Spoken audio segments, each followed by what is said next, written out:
أعوذ بالله من الشيطان الرجيم. بسم الله الرحمن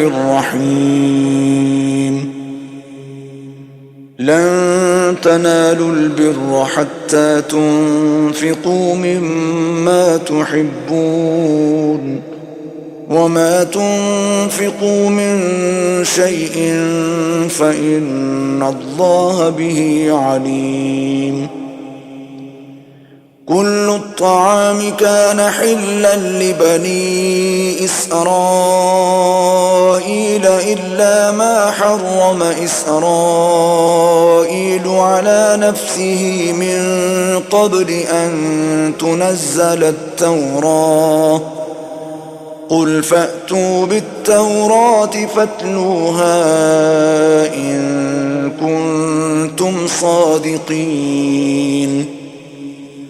فمن افترى على الله الكذب من بعد ذلك فأولئك هم الظالمون. قل صدق الله فاتبعوا ملة إبراهيم حنيفا وما كان من المشركين. إن أول بيت وضع للناس للذي ببكة مباركا وهدى للعالمين. فيه آيات بينات مقام إبراهيم ومن دخله كان آمنا. ولله على الناس حج البيت من استطاع إليه سبيلا ومن كفر فإن الله غني عن العالمين. قل يا أهل الكتاب لم تكفرون بآيات الله والله شهيد على ما تعملون. قل يا أهل الكتاب لم تصدون عن سبيل الله من آمن تبغونها عوجا وأنتم شهداء وما الله بغافل عما تعملون. يا أيها الذين آمنوا إن تطيعوا فريقا من الذين أوتوا الكتاب يردوكم بعد إيمانكم كافرين. وكيف تكفرون وأنتم تتلى عليكم آيات الله وفيكم رسوله ومن يعتصم بالله فقد هدي إلى صراط مستقيم. يا أيها الذين آمنوا اتقوا الله حق تقاته ولا تموتن إلا وأنتم مسلمون. واعتصموا بحبل الله جميعا ولا تفرقوا. واذكروا نعمة الله عليكم إذ كنتم أعداء فألف بين قلوبكم فأصبحتم بنعمته إخوانا وكنتم على شفا حفرة من النار فأنقذكم منها. كذلك يبين الله لكم آياته لعلكم تهتدون. ولتكن منكم أمة يدعون إلى الخير ويأمرون بالمعروف وينهون عن المنكر وأولئك هم المفلحون. ولا تكونوا كالذين تفرقوا واختلفوا من بعد ما جاءهم البينات وأولئك لهم عذاب عظيم. يوم تبيض وجوه وتسود وجوه، فأما الذين اسودت وجوههم أكفرتم بعد إيمانكم فذوقوا العذاب بما كنتم تكفرون. وأما الذين ابيضت وجوههم ففي رحمة الله هم فيها خالدون. تلك آيات الله نتلوها عليك بالحق وما الله يريد ظلما للعالمين. ولله ما في السماوات وما في الأرض وإلى الله ترجع الأمور. كنتم خير أمة أخرجت للناس تأمرون بالمعروف وتنهون عن المنكر وتؤمنون بالله. ولو آمن أهل الكتاب لكان خيرا لهم، منهم المؤمنون وأكثرهم الفاسقون.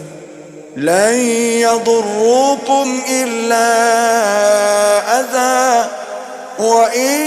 يقاتلوكم يولوكم الأدبار ثم لا ينصرون. ضربت عليهم الذلة أينما ثقفوا إلا بحبل من الله وحبل من الناس وباءوا بغضب من الله وضربت عليهم المسكنة، ذلك بأنهم كانوا يكفرون بآيات الله ويقتلون الأنبياء بغير حق، ذلك بما عصوا وكانوا يعتدون. ليسوا سواء من أهل الكتاب أمة قائمة يتلون آيات الله آناء الليل وهم يسجدون، يؤمنون بالله واليوم الآخر ويأمرون بالمعروف وينهون عن المنكر ويسارعون في الخيرات وأولئك من الصالحين. وما يفعلوا من خير فلن يكفروه، والله عليم بالمتقين. إن الذين كفروا لن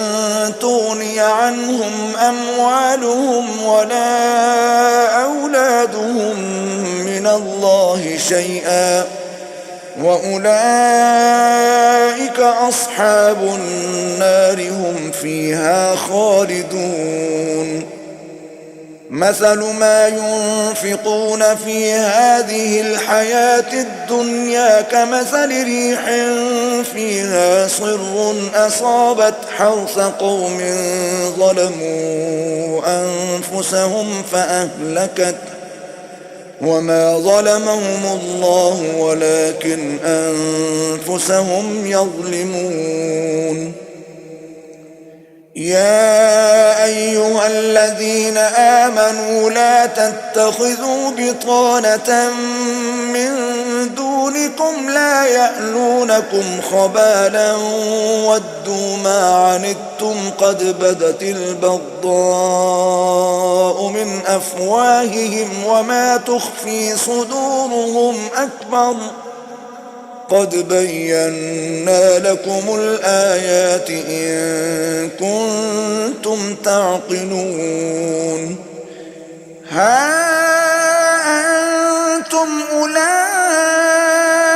تحبونهم ولا يحبونكم وتؤمنون بالكتاب كله وإذا لقوكم قالوا آمنا وإذا خلوا عضوا عليكم الأنامل من الغيظ قل موتوا بغيظكم إن الله عليم بذات الصدور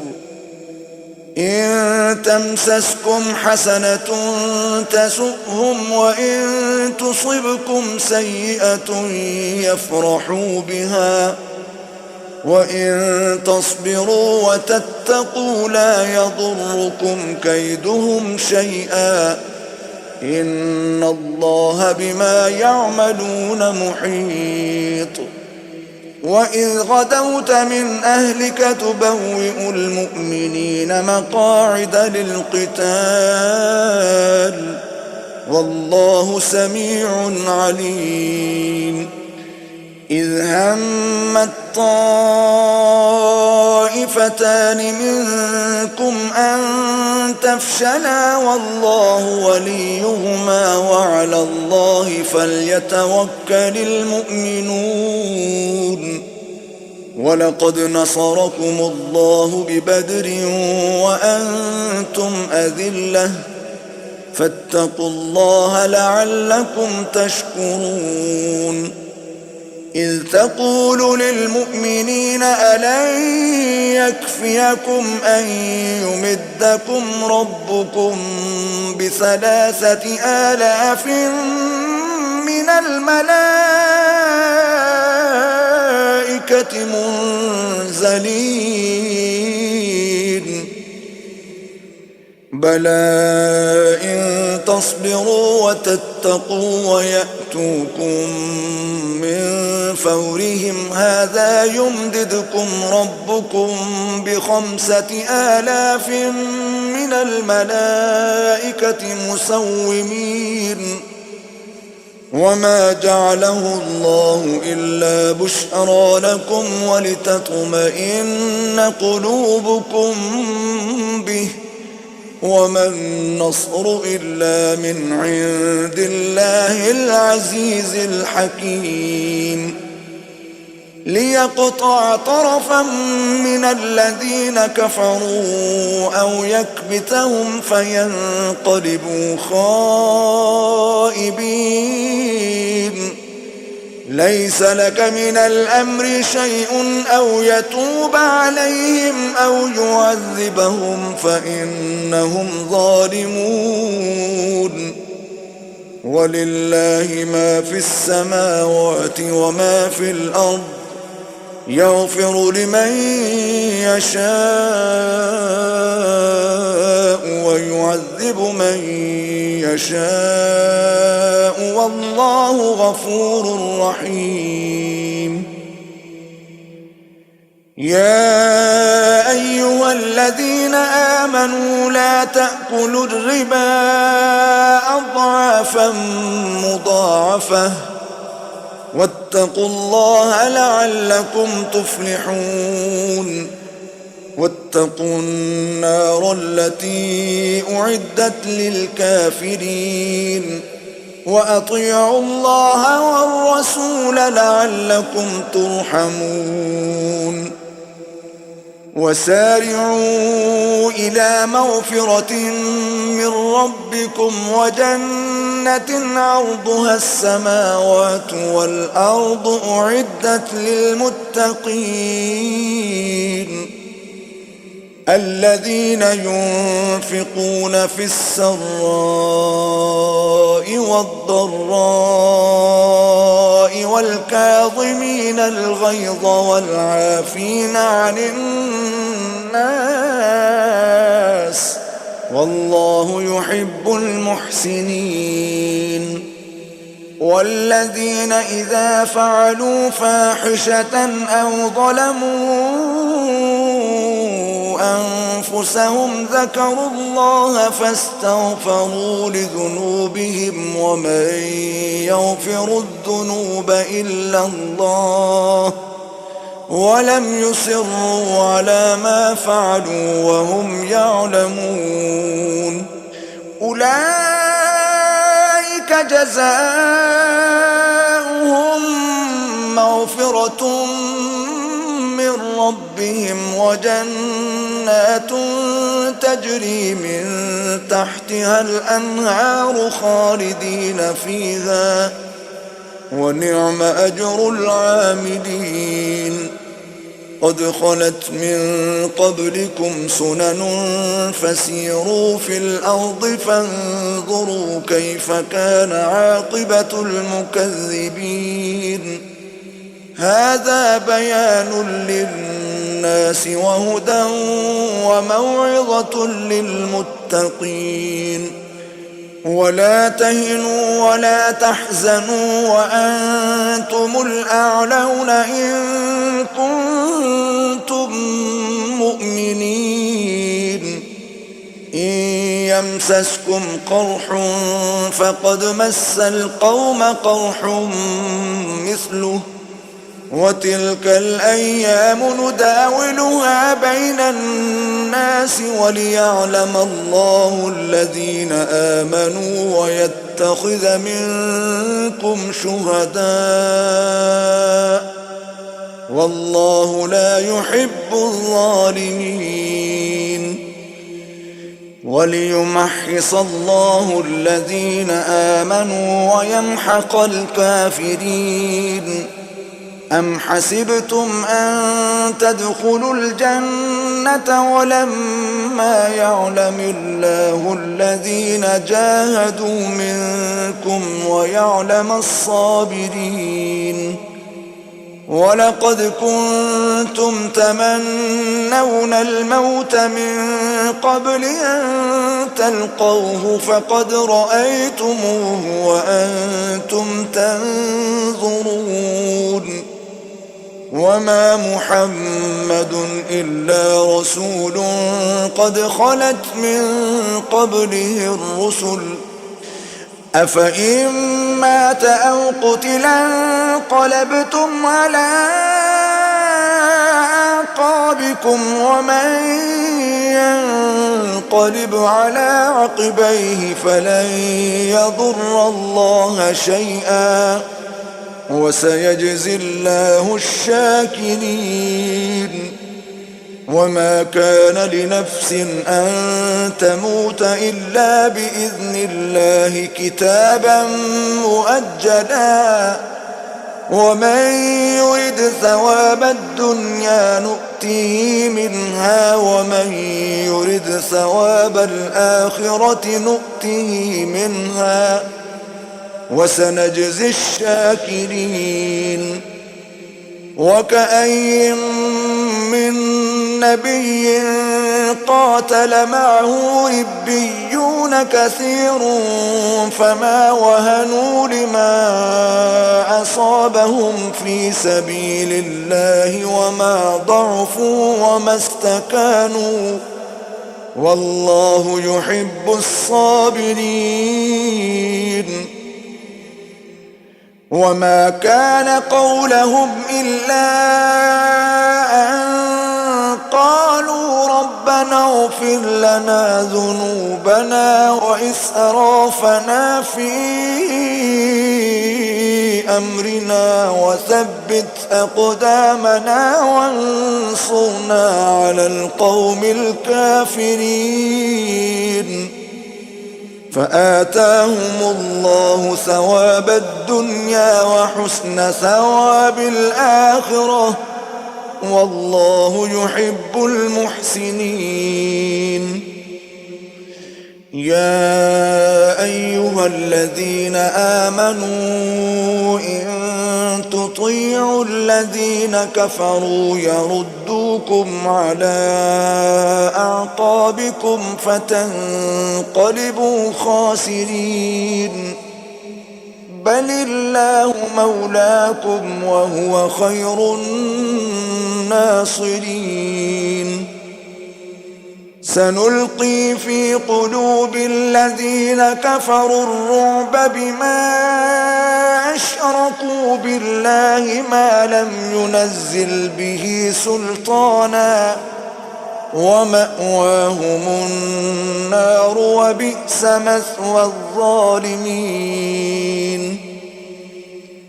ولقد صدقكم الله وعده إذ تحسونهم بإذنه حتى إذا فشلتم وتنازعتم في الأمر وعصيتم من بعد ما أراكم ما تحبون منكم من يريد الدنيا ومنكم من يريد الآخرة ثم صرفكم عنهم ليبتليكم ولقد عفا عنكم والله ذو فضل على المؤمنين. إذ تصعدون ولا تلوون على أحد والرسول يدعوكم في أخراكم فأثابكم غما بغم لكي لا تحزنوا على ما فاتكم ولا ما أصابكم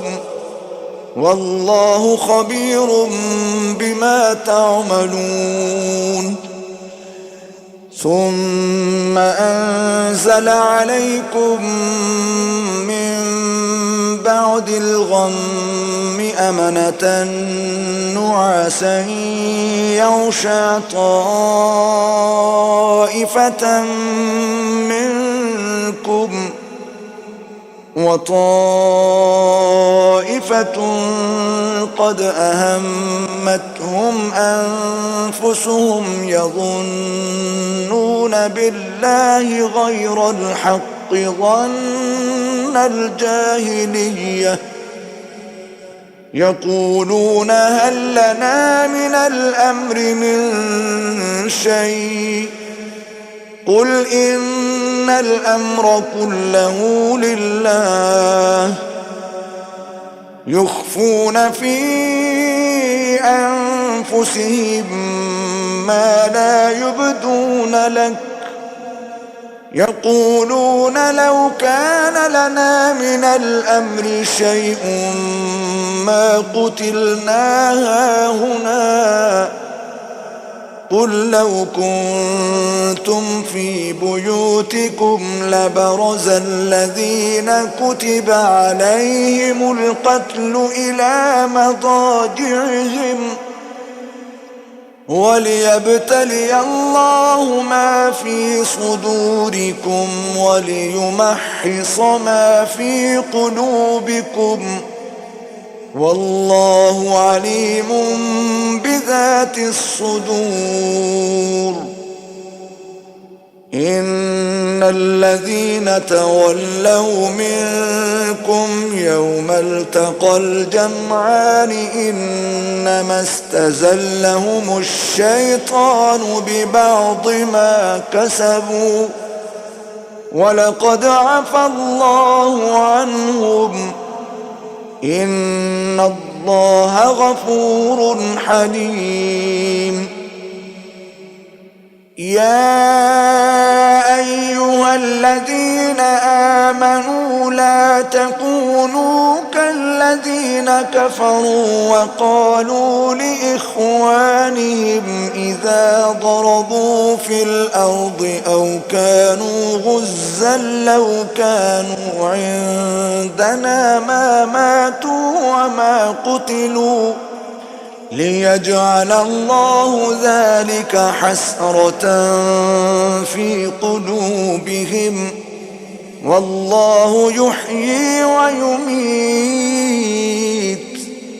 والله بما تعملون بصير. ولئن قتلتم في سبيل الله أو متم قتلتم لمغفرة من الله ورحمة خير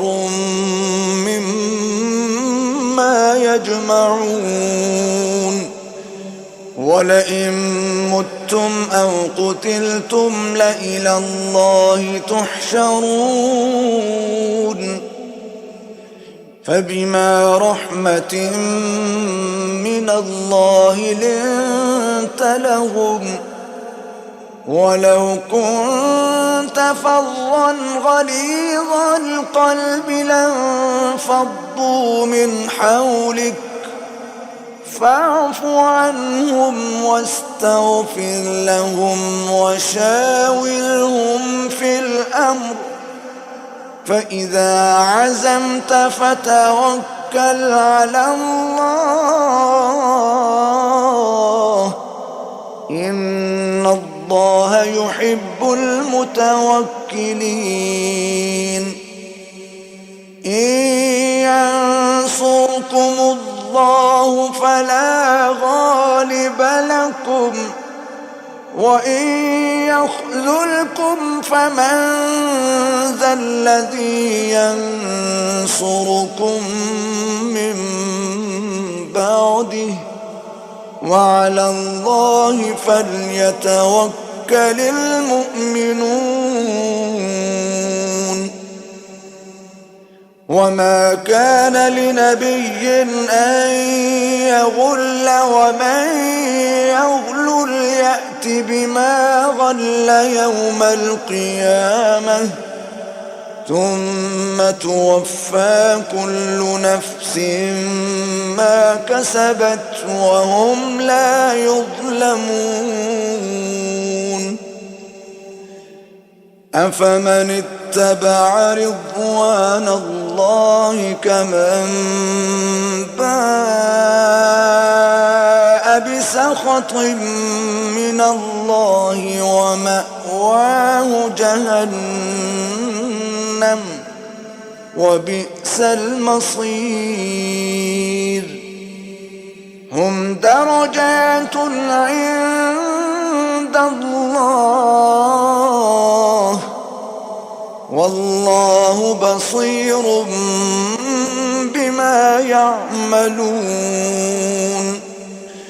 لقد من الله على المؤمنين إذ بعث فيهم رسولا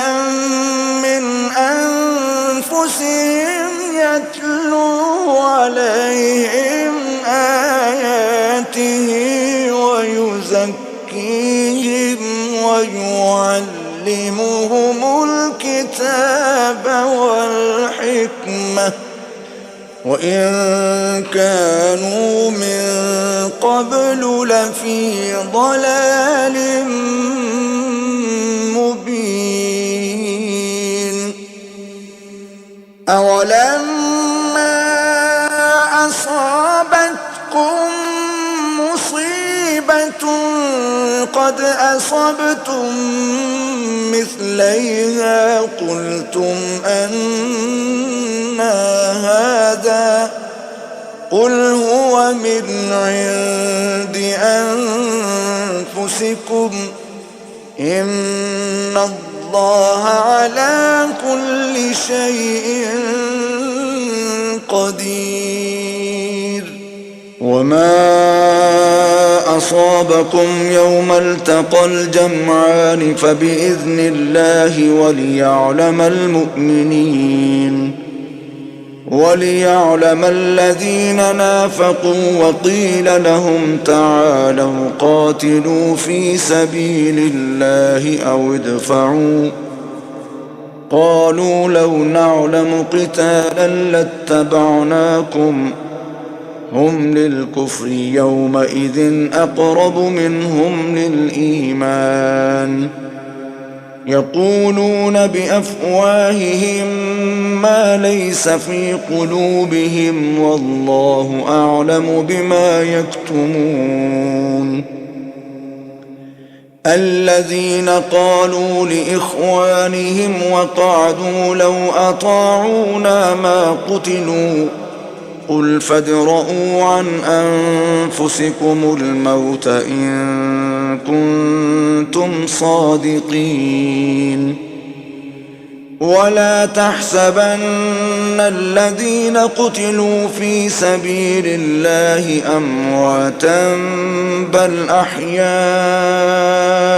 عند ربهم يرزقون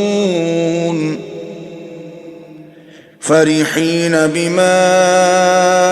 آتاهم الله من فضله ويستبشرون بالذين لم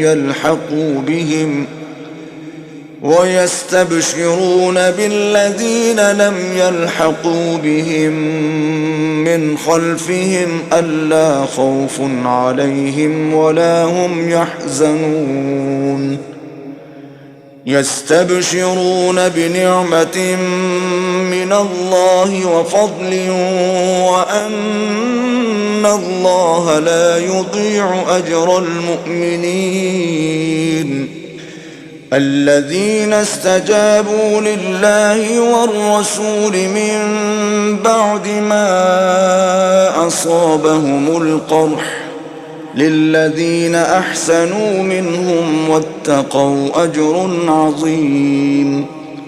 الذين قال لهم الناس إن الناس قد جمعوا لكم فاخشوهم فزادهم إيمانا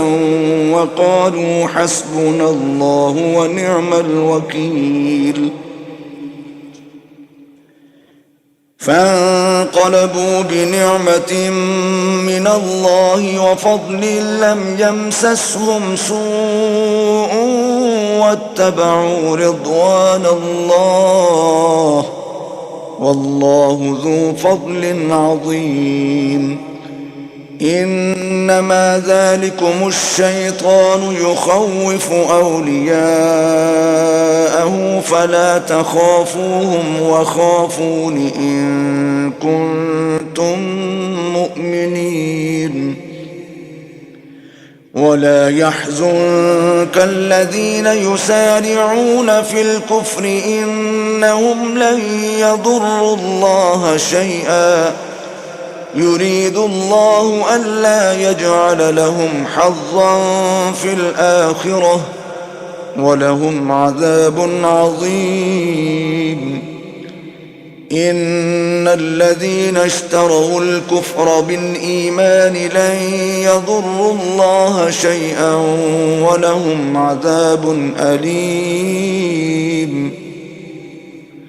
ولا يحسبن الذين كفروا أنما نملي لهم خير لأنفسهم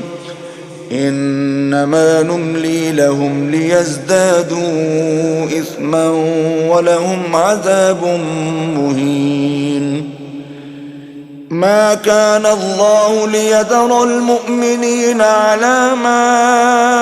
أنتم عليه حتى يميز الخبيث من الطيب وما كان الله ليطلعكم على الغيب ولكن الله يجتبي من رسله من يشاء فآمنوا بالله ورسله وإن تؤمنوا وتتقوا فلكم أجر عظيم ولا يحسبن الذين يبخلون بما آتاهم الله من فضله هو خيرا لهم بل هو شر لهم سيطوقون ما بخلوا به يوم القيامة ولله ميراث السماوات والأرض والله بما تعملون خبير لقد سمع الله قول الذين قالوا إن الله فقير ونحن أغنياء سنكتب ما قالوا وقتلهم الأنبياء بغير حق ونقول ذوقوا عذاب الحريق ذلك بما قدمت أيديكم وأن الله ليس بظلام للعبيد الذين قالوا إن الله عهد إلينا ألا نؤمن لرسول حتى يأتينا بقربان تأكله النار قل قد جاءكم رسل من قبلي بالبينات وبالذي قلتم فلم قتلتموهم إن كنتم صادقين فإن كذبوك فقد كذب رسل من قبلك جاءوا بالبينات والزبر والكتاب المنير كل نفس ذائقة الموت وإنما توفون أجوركم يوم القيامة فمن زحزح عن النار وأدخل الجنة فقد فاز وما الحياة الدنيا إلا متاع الغرور لتبلون في أموالكم وأنفسكم ولتسمعن من الذين أوتوا الكتاب من قبلكم ومن الذين أشركوا أذى كثيرا وإن تصبروا وتتقوا فإن ذلك من عزم الأمور وإذ أخذ الله ميثاق الذين أوتوا الكتاب لتبيننه للناس ولا تكتمونه فنبذوه وراء ظهورهم واشتروا به ثمنا قليلا فبئس ما يشترون لا تحسبن الذين يفرحون بما أتوا ويحبون أن يحمدوا بما لم يفعلوا فلا تحسبنهم بمفازة من العذاب ولهم عذاب أليم ولله ملك السماوات والأرض والله على كل شيء قدير إن في خلق السماوات والأرض واختلاف الليل والنهار لآيات لأولي الألباب الذين يذكرون الله قياما وقعودا وعلى جنوبهم ويتفكرون في خلق السماوات والأرض ربنا ما خلقت هذا باطلا سبحانك فقنا عذاب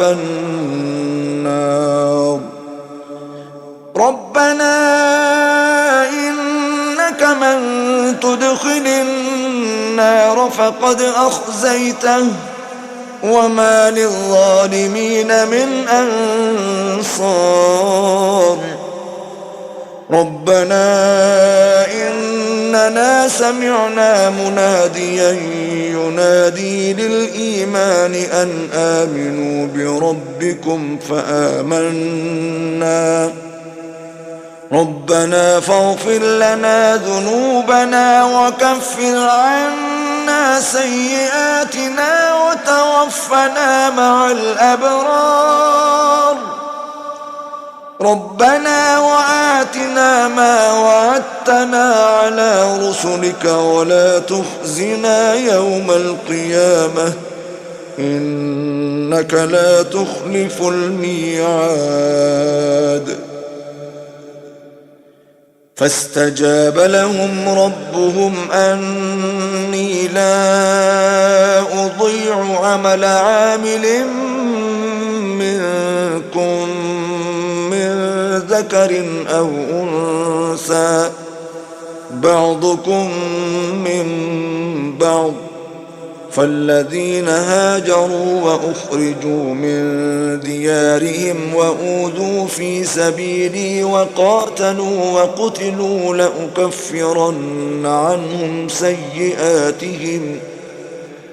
وقاتلوا لأكفرن عنهم سيئاتهم ولأدخلنهم جنات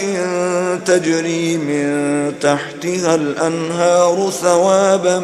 من عند الله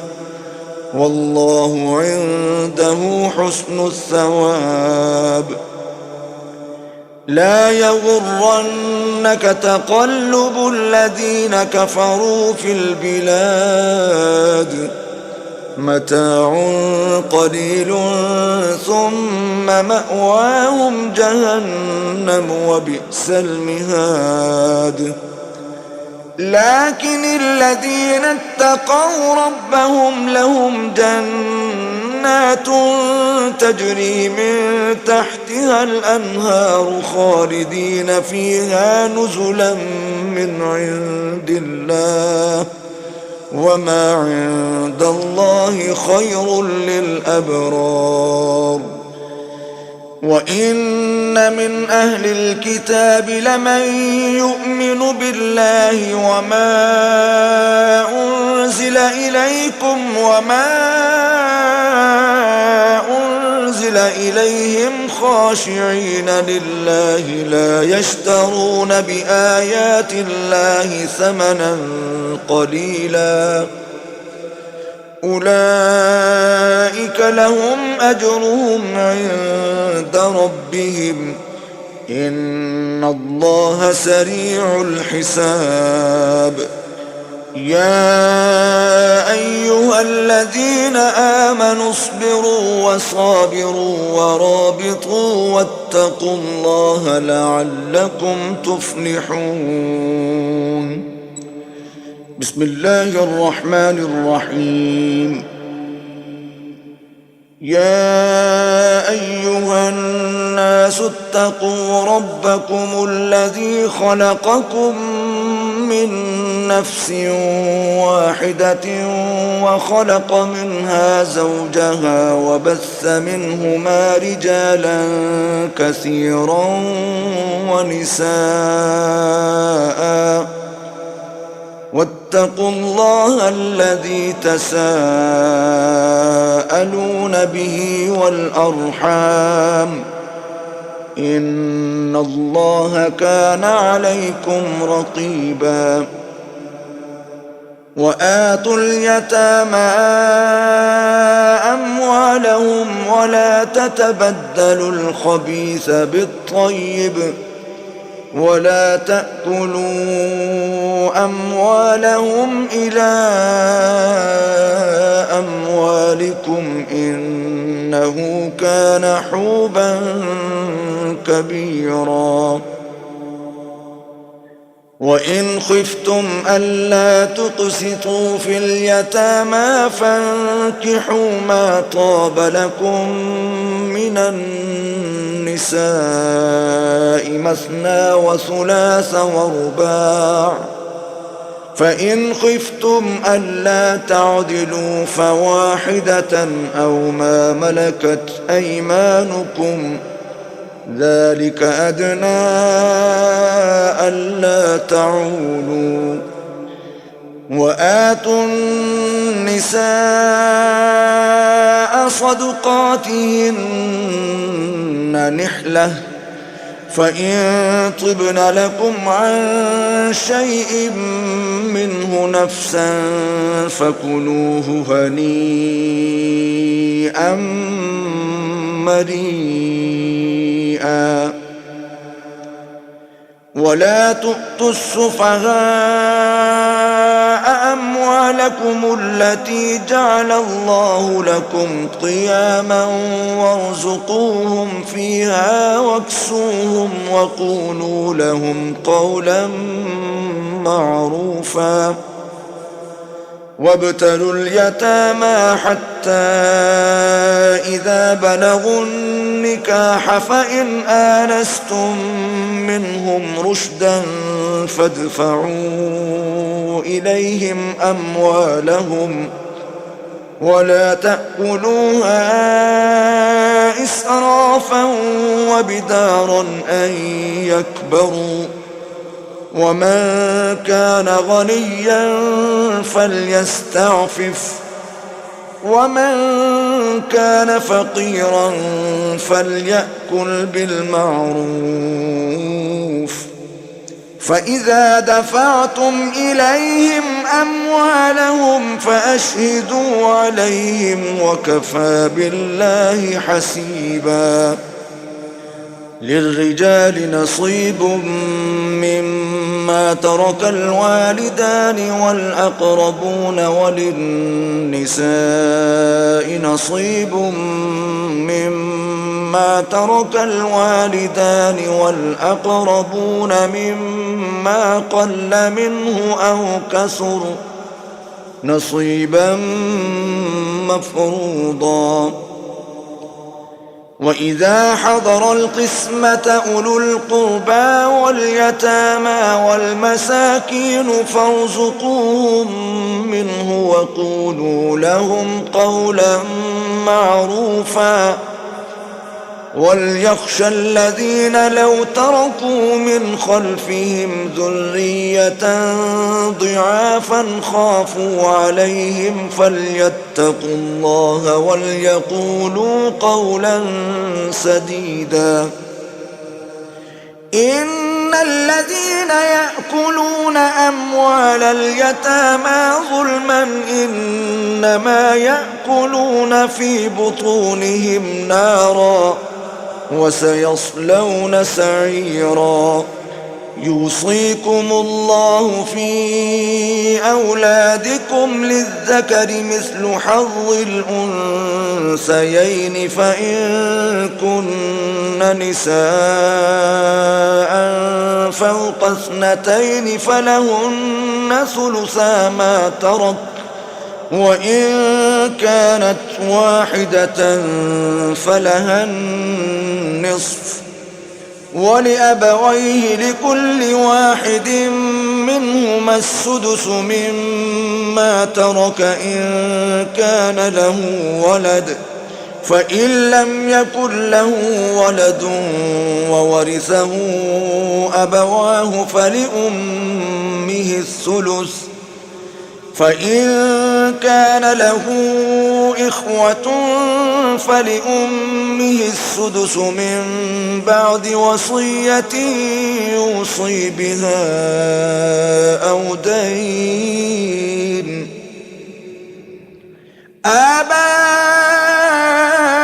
آباؤكم وأبناؤكم لا تدرون أيهم أقرب لكم نفعا فريضة من الله إن الله كان عليما حكيما. ولكم نصف ما ترك أزواجكم إن لم يكن لهن ولد فإن كان لهن ولد فلكم الربع مما تركن من بعد وصية يوصين بها أو دين. ولهن الربع مما تركتم إن لم يكن لكم ولد فإن كان لكم ولد فلهن الثمن مما تركتم من بعد وصية توصون بها أو دين. وإن كان رجل يورث كلالة أو امرأة وله أخ أو أخت فلكل واحد منهما السدس، فإن كانوا أكثر من ذلك فهم شركاء في الثلث من بعد وصية يوصى بها أو دين غير مضار، وصية من الله والله عليم حليم. تلك حدود الله، ومن يطع الله ورسوله يدخله جنات تجري من تحتها الأنهار خالدين فيها، وذلك الفوز العظيم. ومن يعص الله ورسوله ويتعد حدوده يدخله نارا خالدا فيها وله عذاب مهين. واللاتي يأتين الفاحشة من نسائكم فاستشهدوا عليهن 4 منكم، فإن شهدوا فأمسكوهن في البيوت حتى يتوفاهن الموت أو يجعل الله لهن سبيلا. واللذان يأتيانها منكم فآذوهما، فإن تابا وأصلحا فأعرضوا عنهما، إن الله كان توابا رحيما. إنما التوبة على الله للذين يعملون السوء بجهالة ثم يتوبون من قريب فأولئك يتوب الله عليهم، وكان الله عليما حكيما. وليست التوبة للذين يعملون السيئات حتى إذا حضر أحدهم الموت قال إني تبت الآن، ولا الذين يموتون وهم كفار، أولئك أعتدنا لهم عذابا أليما.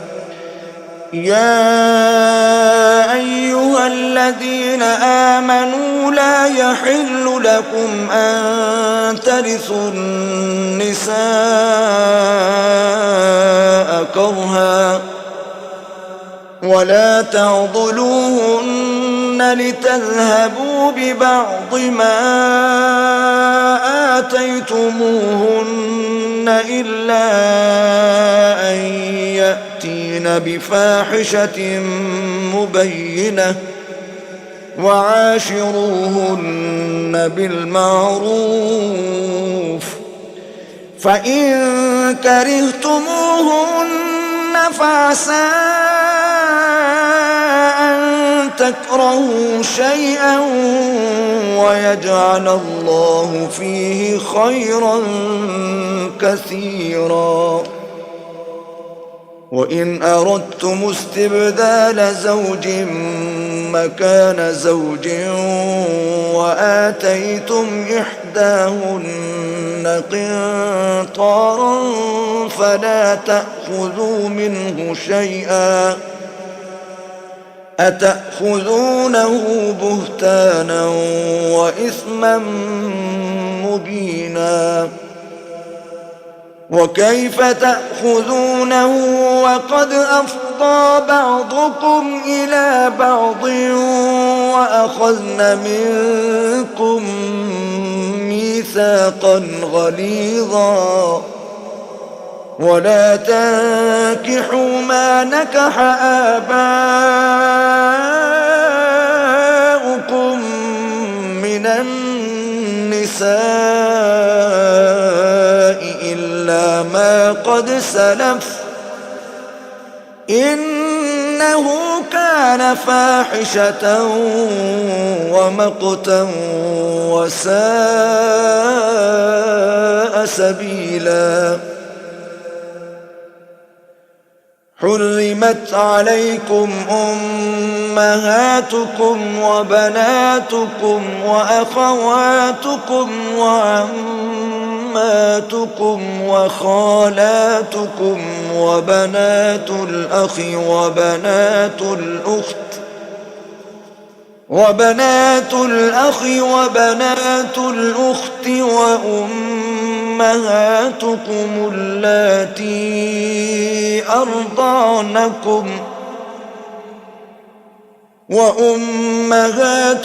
اللاتي أرضعنكم وأخواتكم من الرضاعة وأمهات نسائكم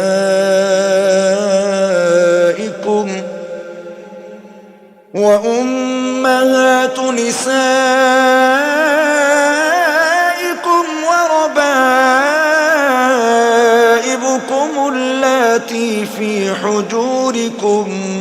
من نسائكم اللاتي دخلتم بهن فإن لم تكونوا دخلتم بهن فلا جناح عليكم وحلائل أبنائكم